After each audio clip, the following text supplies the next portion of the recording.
Tá valendo? Ohayou. Osaka, Japão, 28 de junho, 7 da manhã. É isso mesmo. Para vocês é no Brasil, 27 de junho, 19 horas. E boa noite, em vez de bom dia. Bem, a nossa live de hoje será bastante rápida, tendo em vista as atividades que começam daqui a pouco aqui em Osaka. Vamos tratar questão de G20, Banco Mundial, por fora um pouquinho a questão do Mercosul, BRICS e tantas outras coisas. Aqui, vamos lá, à esquerda aqui, todo mundo conhece o nosso general Heleno, chefe do GSI, que nos acompanha em todas as viagens que fazemos pelo Brasil. À minha direita aqui é um colega novo, né? Mas do Itamaraty, é o Brandelli, secretário executivo? Isso. Secretário executivo do Itamaraty, que a gente vai socorrer aqui para algumas coisas com melhor entendimento por parte de todos, o objetivo da nossa viagem aqui. Bem, então enquanto aquece, rapidamente, CAGED, né? O cadastro de emprego e desemprego no Brasil, em maio, anunciou mais 32 mil carteiras assinadas. É pouco? Sim, é pouco, mas é melhor do que nós perdemos ou não temos mais carteira assinada. Então é sinal que a economia não vai bem, reconheço, temos problema, né? Isso passa pela reforma da Previdência, em grande parte a situação da nossa economia, e como está sendo conversado pelo governo, pelo Congresso Nacional, a semana que vem se vota na comissão especial e, pelo que tudo indica, se aprova o texto, né? Que logo depois, na semana seguinte, já pode ir para plenário e, quem sabe, votarmos pelo menos o primeiro turno antes do recesso parlamentar. Então a gente cumprimenta aqui o Rodrigo Maia, Dalvi Alcolumbre, as nossas lideranças, Joyce Halseman, o Major Vitor Hugo, e entre tantos outros que têm trabalhado nessa questão. E o nosso, né, novo também ministro da Secretaria de Governo, o General Ramos, já começa a trabalhar também nesse sentido. A gente espera que tudo se acalme e a gente coloque em votação isso aí para que outras pautas imediatamente venham se fazer presente naquelas duas casas que tanto interessa, né, o trabalho delas para todos nós brasileiros, como por exemplo o projeto anticrime, a questão da carteira de motorista, entre tantos e tantos outros. Lamento informar que amanhã, com muita tristeza, caduca a medida provisória que trata da contribuição sindical. Ou seja, nós havíamos acabado com a contribuição sindical, acabado na seguinte forma, né? O desconto em folha. Quem quisesse pagar por boleto podia continuar a pagar sem problema nenhum. Então, manobras, sabemos aí a quem interessa aí, lamentavelmente, e a medida provisória então não recebeu por parte dos partidos a relação de integrantes, e ela então, como não vai ser votada, acaba o prazo amanhã, a partir de amanhã, os sindicatos voltam a receber recursos em suas contas, né, desconto automático dos trabalhadores. Isso dá aproximadamente 3 bilhões por ano nas mãos dos sindicatos do Brasil. Que pese os bons sindicatos, outros nós sabemos o que eles vão fazer com esse dinheiro. Fazer dinheiro para fazer piquete, para fazer greve, queimar pneu, parte vai para o MST invadir propriedade, fazer balbúrdia, atrapalhar quem produz no Brasil. Então reconheço alguns bons sindicatos. Ora, outra parte considerável vai ser para evitar que o Brasil vá para frente. É lamentável essa decisão por parte de alguns líderes que agiram dessa forma, né? Que pelo menos, né, fosse a MP para plenário e fosse votado, sem problema nenhum. Agora deixar caducar por falta de indicação dos integrantes, a gente lamenta, e eu tenho a minha opinião, né, por que isso daí. E eu não vou entrar em detalhe aqui, porque eu quero paz, queremos aí resolver esse grave problema que tem pela frente agora, que é a questão da reforma da Previdência.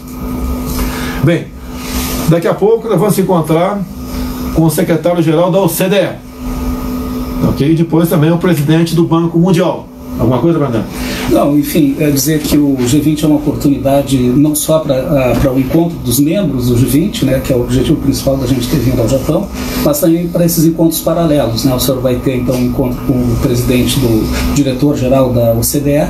O Brasil está nesse processo de aproximação e de adesão à OCDE. A OCDE é uma instituição que traz uma série de padrões e normas internacionais na conduta de governança e na economia, que ancora a economia do Brasil nos melhores padrões mundiais, né? Isso antigamente chamava a OCDE de um clube de países ricos, hoje não é mais assim, é um clube de países comprometidos com o desenvolvimento responsável e com uma economia sólida. Então é uma oportunidade para o senhor também divulgar a agenda de reformas no Brasil e as oportunidades de investimento. Quando estivemos nos Estados Unidos, eu fiz essa solicitação a Donald Trump e ele de pronto, né, concordou com a nossa entrada, mas depende dos seus integrantes, não depende apenas dele. Benjamin Netanyahu, a mesma coisa, Israel. Depois tivemos com o Pineira no Chile também, a mesma coisa. Então, de modo que o sentimento nosso, pelo que nós temos de informação, ninguém é contra nós entrarmos. Você tem 6 países, se não me engano, querendo entrar na OCDE. E a decisão é desse grupo seleto que nós queremos entrar lá. Temos também a reunião do G20 hoje. Exato. O G20, a gente vai discursar, falar alguma coisa, vamos ouvir muita coisa também. Dizem que é uma reunião bastante cansativa, que é um discurso, umas 8 horas de discurso, né? Além das bilaterais, mas nos preparamos, estamos bem acompanhados de pessoas de Itamaraty, demais ministérios, para que possam ajudar a bem representar o Brasil nessa situação. Uma coisa, Magalhães? Não, lembrando que o G20 é um grupo de 20 países que representa 90% do PIB mundial e 80% do comércio mundial. E o Brasil é membro fundador do G20 e da América Latina, só Brasil, Argentina e México são membros do G20. O Chile está como convidado nessa sessão. Tudo bem. Já alguma coisa? É só recordar também que nós, além do G20, nós temos uma reunião do BRICS. O BRICS é uma reunião de países emergentes, no caso Brasil, Rússia, China, Índia e África do Sul, que vão ter uma reunião importante aqui, porque o Brasil vai sediar a grande reunião do BRICS no final do ano. Então essa reunião aqui é importante para já colocar alguns assuntos. O BRICS é uma entidade que foi criada exatamente reunindo países de muito significado no mundo e o BRICS é muito importante. E uma coisa que eu queria esclarecer, porque ontem à noite, depois de 30 horas de viagem, eu fui muito solicitado por alguns jornalistas que precisavam auxílio, precisavam escrever, eu desci já esgotado para conversar com jornalistas. E uma das coisas que eu disse foi distorcida de forma lamentável. Perguntaram se aquele fato que aconteceu no Brasil sobre droga, se isso teria influído no G20. E eu disse, olha, é claro que é falta de sorte que isso tenha acontecido na hora de uma reunião da importância do G20 e que isso tenha ocupado grande parte da imprensa. Aí torceram esse fato, torceram de uma forma bastante covarde e disseram que eu tinha dito que o militar tinha tido falta de sorte. Não sei se eu vou dizer uma bobagem dessa. O que eu quis dizer é que a data foi ruim porque coincidiu com um evento da maior importância. Só isso que eu queria esclarecer, porque é impressionante a capacidade de alguns dos nossos jornalistas de querer criar um ambiente ruim para o país num evento no exterior. É muita coincidência, né? Aconteceram no dia anterior à nossa viagem. Deixa bem claro uma coisa, né? Quando se tem uma viagem dessa, tem uma programação. Vários atores sentam para negociar a nossa viagem.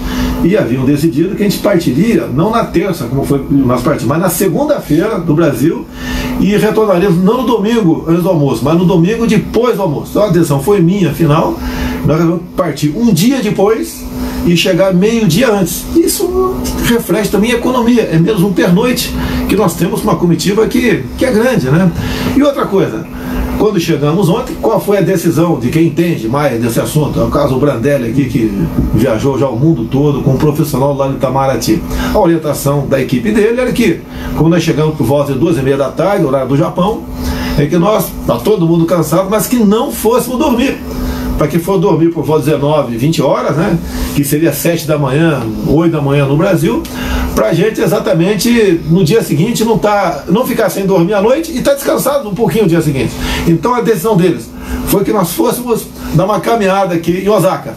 E fomos aqui numa galeria. Entre a ida e volta deu 1h30, mais ou menos. Bem, o que um jornal do Brasil falou? Que nós viemos passear no Japão. Tá legal? Então economizamos um dia e meio e viemos passear no Brasil, aqui no Japão. Se lamenta porque o que a gente está fazendo aqui é coisa séria. A gente mexe com milhões de pessoas no Brasil. O Brasil estando bem com os outros países, abrindo seus mercados, como aqui é o Paulo Guedes, diminuir impostos, abrir para o livre mercado, faz bem para todo mundo, não tem outra maneira de arranjarmos emprego. Quem cria emprego não sou eu. Eu só crio emprego quando ali a gente abre concurso público ou cria cargo e comissão. Quem cria emprego é a iniciativa privada. É o padeiro, o quitandeiro, o empresário, o agricultor, é o comerciante, é o liberal, não sou eu. O nosso trabalho é não atrapalhar quem quer produzir. E não atrapalhar passa por medidas que estamos fazendo aqui. Que viemos aqui atrás de parcerias, de contato com os 20 mais poderosos do mundo, 90% da economia está aqui, para ajudar o Brasil nas suas transações. É isso que nós estamos fazendo aqui. Agora o detalhe, para encerrar o assunto aqui, né? Sou tão criticado. Durante a campanha eu falei tanto em nióbio, né? E estou no Japão. E eu falava que aqui no Japão, inclusive, tinha uma aplicação para o nióbio para bijuteria. Então vamos lá. Comprei aqui, custou caro, hein? Estou com nota fiscal. Tá? Nota fiscal. Compramos aqui, tem que declarar depois na alfândega lá, que vai ultrapassar o limite aqui, vou ter que pagar a diferença aqui. Se não conseguir pagar a diferença, eu deixo lá na alfândega, não tem problema não. Aqui ó, temos aqui um pequeno cordãozinho, né? Ele é azul porque é azul, tem de várias cores. De acordo com a têmpera do nióbio, o pessoal faz cordãozinho de nióbio. A vantagem disso aqui em relação ao ouro, primeiro são as cores que variam, e ninguém tem reação alérgica ao nióbio. Alguns têm ao ouro. Às vezes a mãe bota um brinquinho na orelha da menina, deixa bem claro, e tem reação. E isso aqui não tem. Agora, sabe quanto? Eu te falei, né? Isso custa $1.000, mais ou menos R$4.000. Isso de ouro, eu acho que valeria, pelo peso, valeria talvez uns R$3.000 no Brasil. Então olha só, bijuteria, entre aspas, né, de nióbio, sendo produzido e vendido aqui no Japão. Ainda não está divulgado em todo o mundo, mas ao preço um pouquinho acima do mesmo material, caso fosse ouro. E daí tem gente que fica de vez em quando me criticando quando eu falo de nióbio. As aplicações são muitas do nióbio. Essa aqui apenas aqui é a bijuteria. Agora, uma colherzinha aqui também, tá certo? De nióbio. Aqui não é nióbio, parece que é banhada nióbio, não é totalmente nióbio. Preço da colher, $150, mais ou menos R$600. 150 dólares vezes 4, 600. $300. Não, são duas, né? São duas, tá? Aqui, esse aqui, $400, o garfo e a colher. Então, $150 vezes $300 os dois. $300 dois, R$1.200, R$600 cada peça.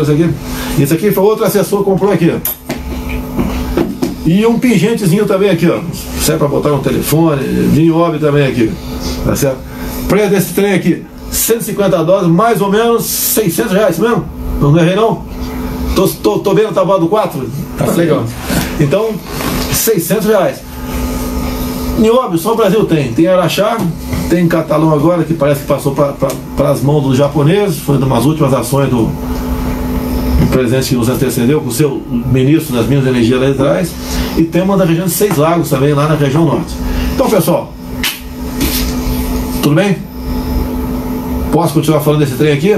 Conversei, o detalhe, né? Com quem produz. Veio para cá, para o nosso hotel. O major aqui entrou em contato com ele ontem, trouxe para cá, conversamos, peguei o cartão dele. Ele quer uma melhor parceria conosco. Fico bem claro, ele não vende isso aqui em escala comercial. É como se fosse um hobby dele que faz essa questão aqui. Ele faz outras coisas. Ele está preocupado em produzir agora um colisor linear internacional de nióbio. Não sei o que será isso aí, eu vou procurar um cientista para me explicar, para poder dizer para vocês. Mas vocês podem ver, né? O Brasil é um país riquíssimo. Não vou falar de grafeno hoje não, tá legal? Eu vou falar porque Tá bom demais aqui. Então o Brasil é um país riquíssimo, tem tudo para dar certo. Depende da nossa união. Que eu digo para muitos deputados, senadores, para gente do Ministério Público, do Judiciário, para empresários, com a nossa união, todo mundo apontando para o mesmo norte, né? Para a mesma direção, a gente tem como tirar o Brasil da situação que se encontra. Nós temos o que o mundo não tem mais. Espero que hoje não tenhamos problemas aqui quando vier a tratar de meio ambiente e preservação ambiental. Ninguém vai dar pito no presidente Jair Bolsonaro. Eu represento o Brasil. E ponto final. Quem quiser discutir comigo questão ambiental, estamos preparados para discutir. É o país que mais preserva o meio ambiente no mundo e o que menos usa agrotóxicos em seus produtos. Que tem um pessoal que sempre critica, né? O Bolsonaro, a ministra da Agricultura, os produtores rurais abusam no agrotóxico. Se abusasse, o mundo aqui, onde eu estou, não compraria nossos produtos. É fácil entender as coisas, não precisa discutir muita coisa. O Brasil é um dos que menos usa agrotóxicos, é um dos países que mais tem a maior produtividade do mundo, tá? E compete com os Estados Unidos e muitos produtos, né, do campo. Então, pessoal, nossa passagem por aqui, espero que, se Deus quiser, vai dar tudo certo. Antes de encerrar, presidente, o passeio de ontem foi muito produtivo em termos de divulgar a presença do presidente brasileiro aqui no G20. Muita gente se aproximou do presidente, inclusive muitos talvez sem saber quem era. Quando sabiam que era o presidente do Brasil, tinha um tratamento extremamente carinhoso. Nós somos muito bem quistos no Japão, temos uma enorme colônia aqui, cerca de 200 mil brasileiros. Isso foi muito importante, porque o presidente teve uma votação quase unânime no Japão.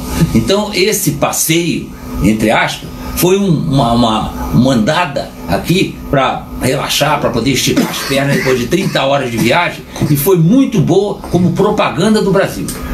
O que é importante, reconhecido pelos japoneses. Tirei umas 100 fotografias em 1h30, quase 2, no passeio aqui, rapidamente. Mostra o carinho que o povo japonês tem para conosco. Encontrei com alguns brasileiros. E à noite, a imprensa bateu também, que eu fui numa churrascaria de brasileiros aqui. Agora, olha só, numa churrascaria de brasileiros, onde a carne era da onde? Austrália. A carne da Austrália. A carne do Brasil não entra aqui. Vamos trabalhar para a carne do Brasil entrar aqui? Vamos trabalhar. Eu não quero culpar ninguém do passado, mas no passado qual era a preocupação de quem ocupou a presidência, né?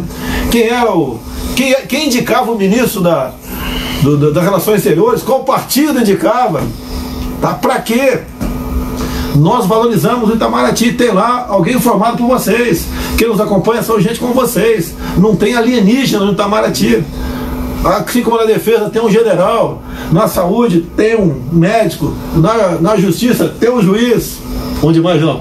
No meio ambiente tem lá o Ricardo Salles, tá certo? É assim que nós fazemos. E a questão da carne aqui, eu confesso que o churrasquinho ontem à noite foi o café da manhã, né? Porque eu não estava adaptado ainda, então eu comi um churrasco. Imagina você comendo um churrasco 7 da manhã. Não ia dar certo, né? Ou ia, não sei, pô, tá certo? A princípio não ia dar certo. Agora, sim, vamos trabalhar para que a nossa carne venha aqui para o Japão, ok? Uma coisa mais não? Não, isso aí é importante, que a ida da churrascaria brasileira foi para mostrar que o consumo de carne de porco e carne de frango brasileiras aqui são muito altos. Agora, o consumo é muito alto. Agora, o consumo de carne, nós precisamos trabalhar nesse sentido. Não tem porquê o Brasil não exportar carne para o Japão. Vai haver um trabalho, eu sei que a ministra Tereza Cristina é um trator e ela vai provavelmente virar o Japão para tratar desse assunto. Está numa batida violenta, né? Há 2 semanas teve um problema, baixou o hospital, teve ao dia seguinte. Assim como a Damares também, uma excelente ministra da mulher, direitos humanos e da família.